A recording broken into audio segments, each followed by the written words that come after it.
My name is Darren P, and I'm the curator from Tate Liverpool, and I'm here to talk about Radical Landscapes, our new summer show, which opens on the 5th of May and runs until the 4th of September. This is a show that really brings together over 150 works made from the turn of the century until now, which really explore our individual and collective relationship to the rural landscape. It really takes a really expanded, slightly political view of the British landscape. The core idea was somehow to bring the life of the land, sort of living vegetation, trees, flowers, and vegetation, into the heart of the show in quite like an immersive way.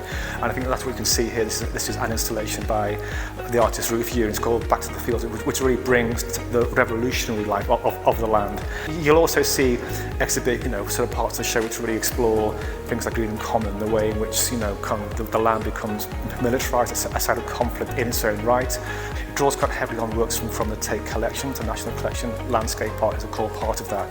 There's part of the show which is really about Stonehenge and about megaliths and these ancient communal sites which somehow are a mirror to national identity. In the 1990s, you have this, the convergence of like the free festivals, rave culture, the solstice, equinox, and how these ancient sites become sites of commune and collectivism. Liverpool is a city that has some really great parks, and they're really important for me. They're sort of like the lungs of the city, I think, in some ways.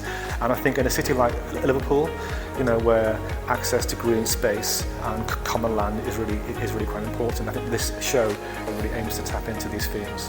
It's an exhibition which is free to Tate members and young people, but there'll be a small charge for general visitors.